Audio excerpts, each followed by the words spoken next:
Welcome to the ManXchange podcast hosted by Coach Alfonso Short. Join him each week on Saturday mornings as he engages with his guests and they discuss men leading, boys thriving, and communities winning. The conversation is underway. Hello, everyone, and welcome to ManXchange podcast. I am Coach Al Short, the host. I hope that you enjoy our programming today. I'd like to first let you know that my aim in the program is that we bring men together and collaborating to see that we can improve our interactions and communications with each other, from young boys to grown men, and that we can really bridge gaps where we have not been communicating and become better in our communities and better as men overall.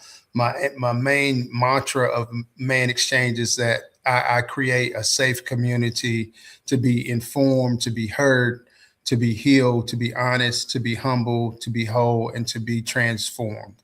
So hopefully that I am targeting and getting there. If I'm not, give me time, because I'm growing and maturing at the same time as we all are as men and as people in general. Today, I'd like to welcome to you my special guest, a friend of mine and someone who's co-labored with me in the business of working with young people, Mr. Robert Green. Hello, Mr. Green. How are you doing today, sir? I'm glad to be here. Nice to be on your show today. Looking forward to see where we go with this. All right. Thank you. I am looking forward as well. Would you share just a little bit about yourself, please? Yes. You said my name. My name's Robert Green.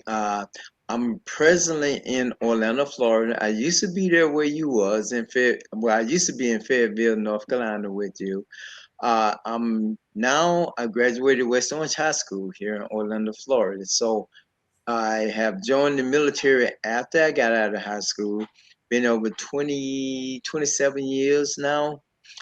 Served in Iraq twice, Afghanistan. I've been doing a lot of things. I'm working with youth ministries throughout Germany and back in the States. I also worked on Fort Bragg with the youth program. And presently, I am now in Orlando working as a school teacher, fifth grade. And I just now we just established a new young boys club called Young Men of Character. The same program we started up in North Carolina when I was in Cameron, North Carolina. We had a young boys program there, which you helped me with, and Yeah. you came and spoke to some of the young boys. And now I'm down in Florida, and we're with that program now. So we're looking forward. Right now we have 19 boys, and we're looking to see looking forward to grow. Right now, I got some young man's trying to jump on, but I told him, give me a little chance, give us some time to get some more things, packages and stuff like that. And probably with your help, I'm sure we're going to be able to, grow these young men into, not just young men, but gentlemen and great leaders. Yes. Yes. And I appreciate having the opportunity to work with you and learn from you while we were together in Fayetteville, North Carolina. It was a blessing to me. I know that you're about working with young people and you're community based with what you do. So, if in general, would you kind of what does community based mean to you, and what does it look like when it's functioning as we say it should be to make positive impact in the life of others? Well, I'm looking at when you say community based, I'm thinking one word, and that's teamwork. Because when you say teamwork, it doesn't matter what organization, you know, uh, what group of people you're working with. You got to work as a team. So if you don't work as a team, I think that's the main goal. Teamwork. So even in the community, when you bring everyone together working as a team, then you can move forward and not backwards. And as you move forward, you're not just only increasing, but you making uh, productive leaders, young men. Yes. Yes. And also, what motivated you to step into this type of leadership role in the communities, and particularly with youth? Well, what got me started was I was working up at a school up in North Carolina, and I saw some of the things that was going on with our young boys. Basically, it was the younger ones, like when you talking about second, third graders, when you start seeing them at that age doing things that is not what we call cool, it kind of gets your attention and wonder what they would become, what kind of young men they would become if they continue in that path. So as I saw that, I went to the school principal and we got together and discussed some things and we worked a plan out. And she said she wanted to go with the fourth graders and fifth graders. So there's a couple of organizations back in Fairville I did reach out to, and then That's when I ran into you, and we got on board working with the young boys. It's kind of looking at our culture today and society today. Yeah, our young men don't just need role model; they need mentors. Someone who's gonna not just be there, just play ball with them all the time, and go places with them, but Hmm. also to help them with biblical, we speaking of biblical principles, and also not just on the biblical principle, but having more integrity and character and how to dress and how to carry themselves and how to do conflict resolution when they get upset and not just, getting angry, but, you know, being able to know how to deal with it. So those things I start seeing and they was catching my attention. And I say, well, our young boys need mentors. They don't just need role models, they need mentors and they need father figures. So that's what got me interested. And that was our conversation as I think we were at least about a year and a half, if not 2 years, that we were collaborating and working with the after school program and Right, beyond with other things we're doing, is that realizing that the young men could really benefit from more enhanced life skills at the right, level that they were. That really didn't make a difference whether it was second grade, eighth grade, 10th grade, 12th grade. The life skills are the basic things of core values that we needed to share with them, because they were not exposed to that many a time in their right, communities with different extraneous variables. Like you say, some with broken families, some have been right, with they don't really have a relationship with their mother or father, and they're kind of being tossed around. That's not to make every story and picture of our young men in the neighborhoods that they have no advantage. They're totally disadvantaged. Now they're just right. been exposed, and we wanted to give them positive exposure. So, what methods have you used to increase the engagement in your community initiatives with parents, the school, and really, my thing is trying to recruit other men into what you're doing. We're starting with the young boy because we know the kids have a lot of influence on their parents, especially with their father. And so what we're trying to do now is get the fathers to, we showing we're reaching out to other communities, resources here. We also trying to get the fathers to just come in and see what we have, to understand that our young boys need fathers. They need men's in their life. Not to no bad on the women. They doing their part, but they need a dad. They need a man who not just only gonna be uh, just a mentor, but also when they're doing wrong, to say, hey, Dad, we need your help here. Come on over and help us with these young boys, because the young boys, you don't have to be their father per se, but you can be someone that they look up to, or someone that that you inspire them. So boys really do want their fathers there, or really want a male figure around. Yes, I found that the engagement and collaboration is what's really needed for young men. They need to know that uh, they can entrust things with you and talking to you, that it's not going to be looked at just for pure judgment of right or wrong, but that you will share something as a life learning experience from, I call it the teachable moments, and they're really crying out for that many a time. So how do you build that trust with stakeholders? I know you say you're trying to get the men, trying to get other men, particularly whether they're just older teens or Right. young adult men or older men. How have you found a way? Do you kind of have a method or recipe to say to Well, get the stake, get them to put stake into what you're well, doing? what I'm doing is I'm just going, like as the old saying go, word of mouth. I'm just reaching out to dads. Like right now, you are one of the persons I'm reaching out to, and I'm reaching out to the mayor here. I'm trying to reach out to him right now. We just sent a message letter to him, trying to get him, because those are not just men, but they also are leaders. So Right. some of the young boys are looking up to them, and they're looking at people like them and President Obama and the police chief and people like that.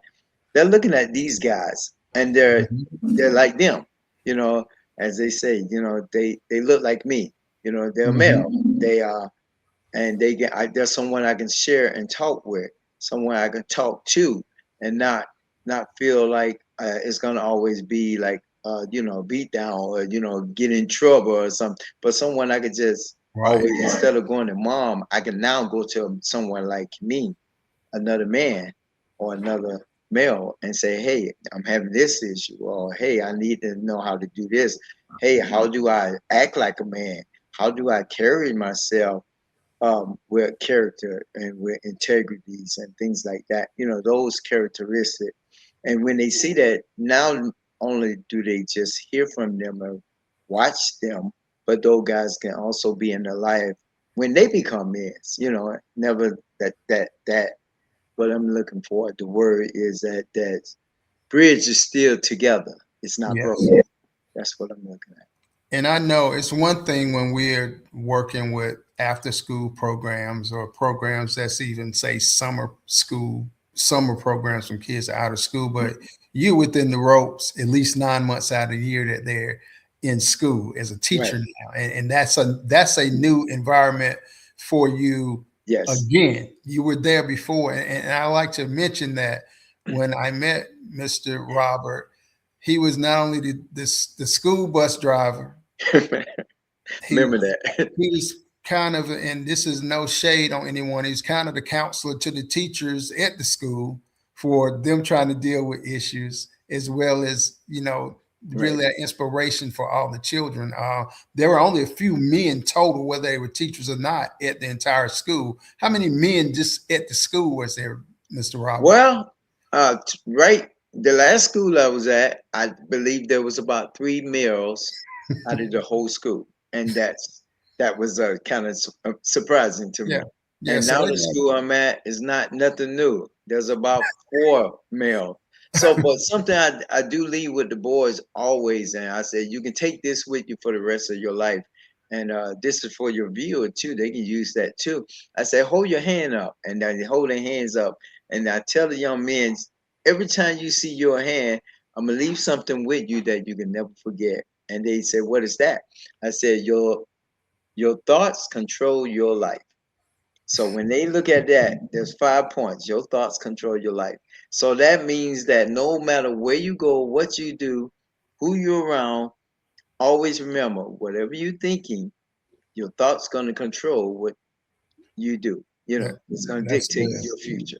That's good. And that's kind of, I believe that I say one of my things I share with the children, with counselors I'm working with in school, the teachers or whomever the authorities are, is that I am glad to hear of children making good grades, that's taking tests. It's more important to me that they know how to think for themselves, Right. that decision making that you're speaking of, because taking Very tests important. means that at least where you study and you focus on a particular subject matter or something, but real life is being able to think.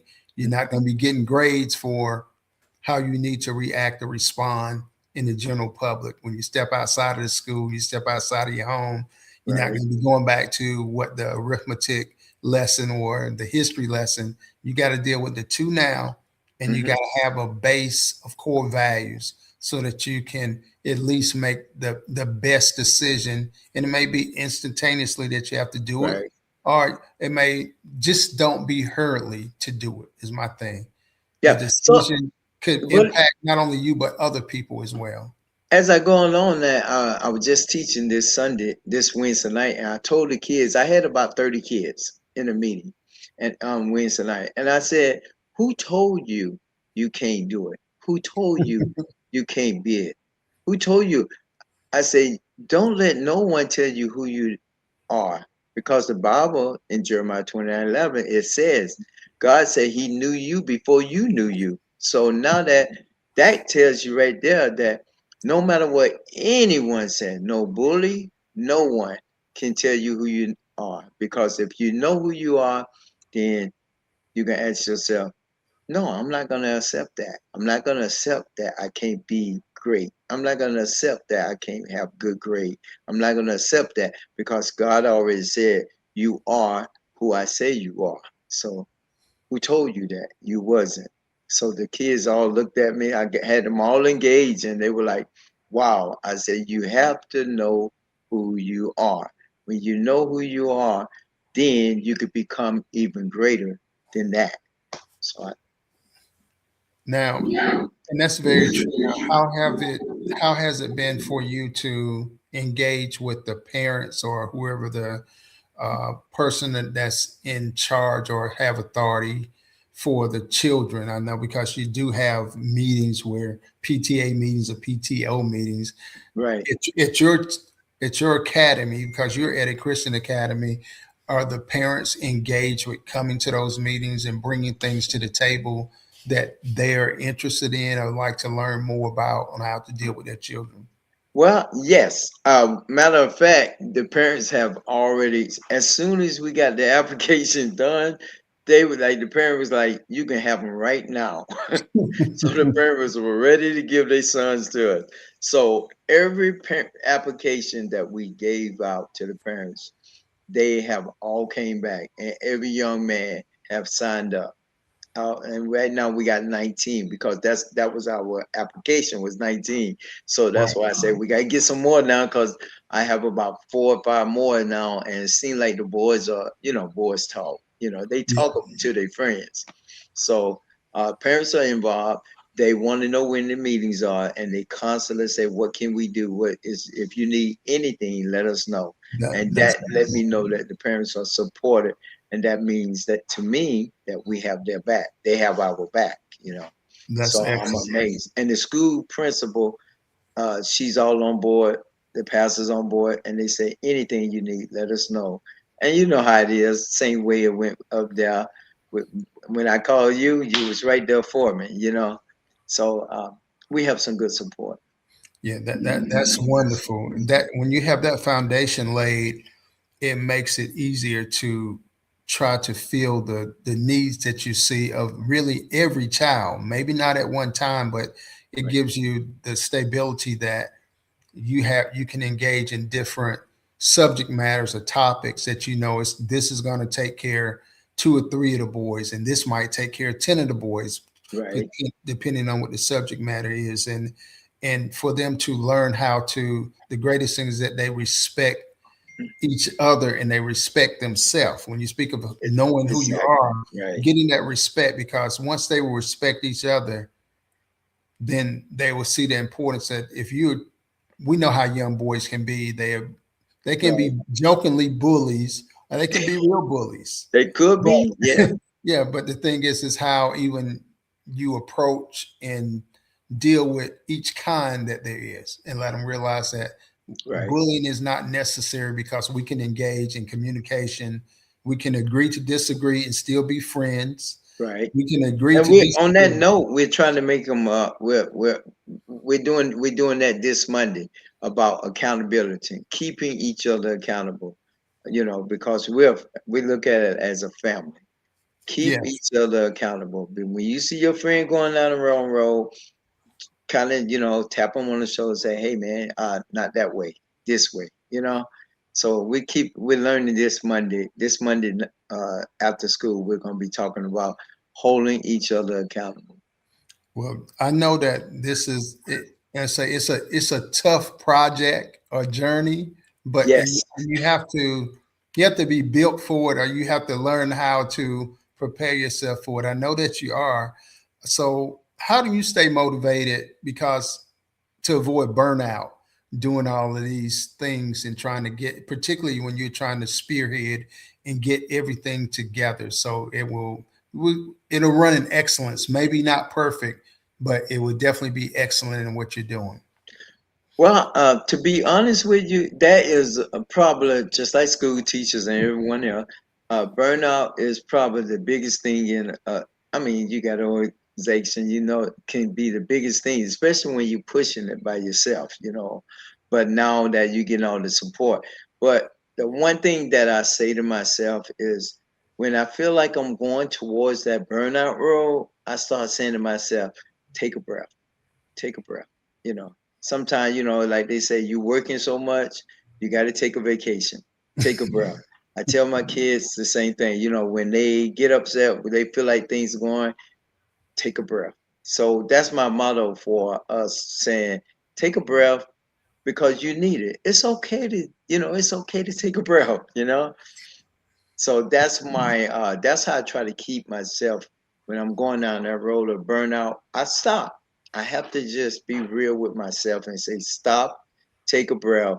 And if you have to just say, okay, guys, we're gonna just rest for a minute and we're gonna just relax. And we're gonna focus. We're gonna breathe. Take a breath.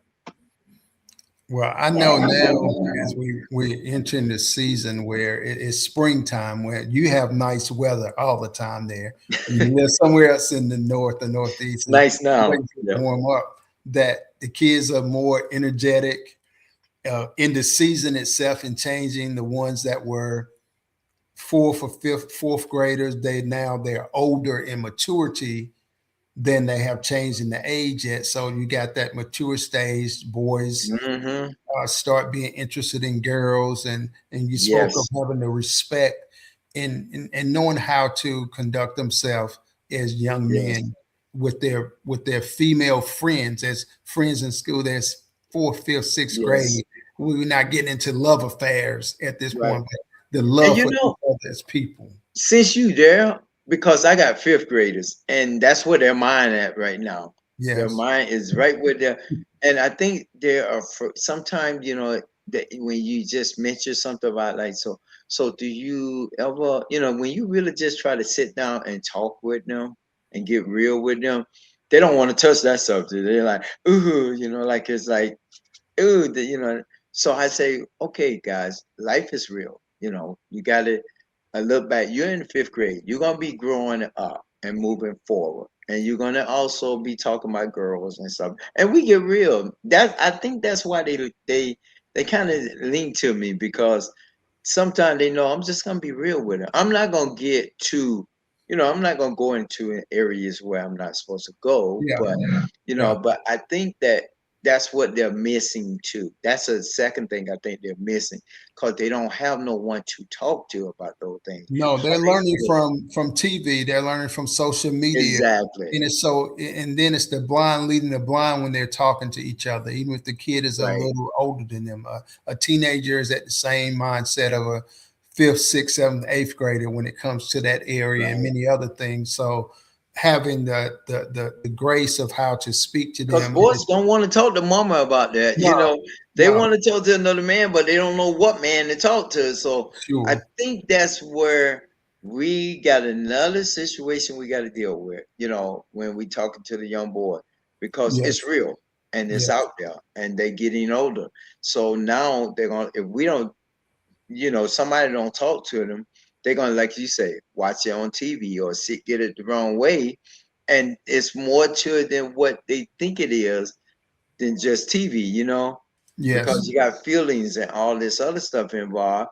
And that's what I'm dealing with in my class. Some of them are like, like, no, stop, and their yeah. eyes cut over and things like that. And I'm saying, these young men don't have a man to talk to about this kind of stuff, you know. So Now we got a situation there that a lot of people don't know that these young boys need to talk to somebody Yeah. about this, And but the they thing can't. is, as a teacher, you have to find a way that you can engage the parents that these are areas that's really gray Exactly. areas in your Oh yeah. position as a teacher in a Mhm. system that you can't go there, You but can't go there, right?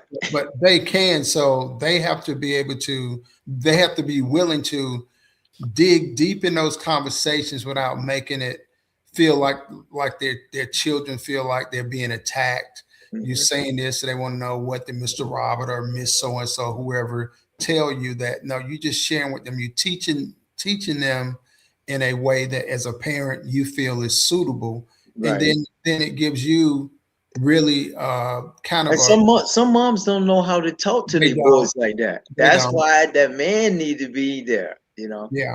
And So it's got to be open for you to, that you can walk through the door, that you assured by the parents of these children that they're having, we don't want to, they're having a harder core conversation with them, where now you can speak of the values about those core conversations that they had with them. And what I'm telling you now, this is revelation, because right. that's what I'll be dealing with, and dealing with more young men, uh, probably.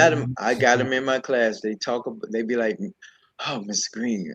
I said, "What's going on?" And then they don't want to talk no more. They like shut down on me. I said, "What's going on?" Then they don't say nothing. Then I said, "Okay, take a breath.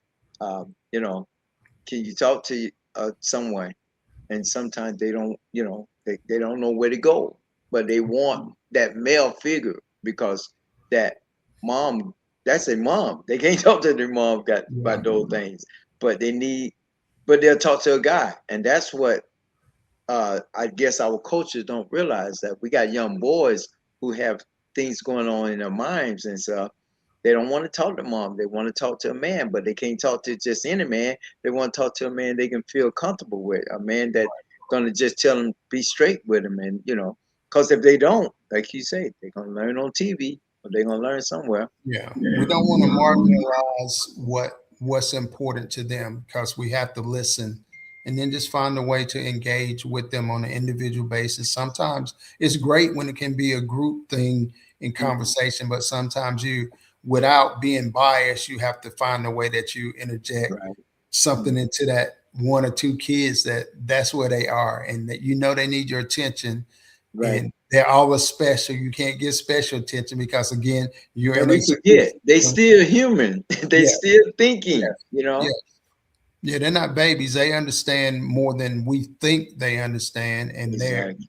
their skin is tougher than we think. But we don't want to. We don't still don't want to rip your skin or tear it. We want Right. you to feel comfortable to be a fifth grader, 10 years old, 11 years old. We want you to be comfortable at your age in the stage of life that you're in, and Yeah. that has to be that comfort of what you're making for them at school has to be imposed on the parents who are Right. involved, Life that skills they they do the need. same, that they do the same. So we're getting close to the end, but I'd like to ask, what's been a difficult decision that you've had to make as a leader, whether it be from the school point or mentoring in other avenues that you do, and how did you navigate through it to establish and make the point that it's this way? I mean, we this is the way we have to go. It's my decision, and we have to go this way. I'm glad you said that. That is probably the number one question, that the number one thing in the school, not just school, with any kids we're working with. And that's when that one kid that you really close to, that you really like, and then you have to correct them. That's because you see, you got you so much with this kid, you do so much with him, you pour into this kid, you work with this kid, you help this kid, and I see it all the time here. And that kid does something that, I guess you can say, discouraging or disappointed to you, and then you have to correct them, and then you say to yourself, okay, how do I do this? How do I come about? That was the difficult thing for me. I have a young man. I mean, he's a great young man and he does anything for you. But he did something that was had to be he had to be tested out, not by me, but but then they asked me to talk to him, and it was hard because, like I said, this is the kid that I really pour a lot into. He does everything for me, and he very respectful, but he did something wrong, and now you have to adjust by correcting him, and then it's hard because you juggling like, okay, how do I come to him like this? But you got to come. You got that's the part that's where the mental part got to come out of you, or the man part got to come out of you. Can't uh as they we say in school, you can't keep treating them like a baby, Right. because if you Right. keep doing it, they're gonna keep going that way. That's So right. now correcting him was hard, but I had to say, no, you can't go to PE. No, you can't do this. I have to take your iPad because that those things was all in the same loop. And so now I'm saying to myself, okay, so I have to do this. It's not saying that I don't care about you, because that's where they go. As soon as you do it, they feel like you don't care no more. Yeah, I feel like you have stigmatized them. But the thing is as mentors, as coaches, as a teacher in the school Exactly. system or wherever you are, or a leader, You have to do it. I kind of take the thing that um, we are raising you not just to be like me, but to supersede where I'm at and what I'm sharing with you. This is I'm sharing with you all I know. So we're raising lions, not cubs. Right, right. And you said, "Don't be a baby." That's we're raising lions, not cubs. So there's going to be some stretching. That's the part of learning and growing, and there's going to be some exposure There gonna be some to. wounds, and they're Yeah, gonna it's be going to be like we some go in the wounds. battle. There's There some gonna be some wounds. battle Yeah, wounds, but you come out stronger. and that's what we want them to be stronger because that's what's needed in the next generation in society. I was sitting early this morning doing some reading, but my something hit my thought. We close on this. Have one more question for you. Is that we go through our life living it to the best and trying to be quality with what we do for ourselves and others. And when it ends, if you look at a tombstone, it's a very small little. Normally, just your name and the date and the dash, Hmm. and that's life. That's our life. But for our future generation, they have so much more Hmm. that they're capable of and have the potential to be. But we can't tell it to them when we dashed out. Right. So we got to share what we share now, love it or leave it. And Because once we die, we, you forget it all and nobody knows it. So we got to share with each other. So in this modern day time present, Mr. Robert Greene, what advice would you give to Robert Greene today, a young Robert Greene living in this time today? okay, I'm sure there's quite a few things out there that we all can say, Pick three. but I'm sure, like at a restaurant. Pick three. yeah, I'm gonna pick two. One is uh, just remember your whatever you do, you're gonna have to answer for it, whether it's good or bad. If you do bad things, you're gonna have to answer for the bad things. But if you do good things, you're gonna answer for the good thing because you're gonna get the reward for it. So one of the most important things that I would probably say, if I had a son standing right here, I would probably say everything might not look everything might not look like it's working, but it's working. God knows what he's doing. So no matter what you're going through, what happens, stay focused. Stay focused and keep moving forward. Because if you look back, you turned around and you don't know what's in front of you, and you might walk into a wall. You might get those little. Think about Jesus. Jesus had got all those whelps, but remember when he died, he rose, and when he rose, he went up. So that means he got up. No matter how down you may be, no matter how somebody put you on the ground, get back up. I think it was a Rocky movie I saw. get up. No matter how bad you got beat, get back up. Yes. Get back up and keep going. Because if you turn around, you can't see your future. You can't see the vision. The vision is not behind you, it's in front of you. So move forward. That's what I would tell my son. Keep Great word. going. Great word. Great message.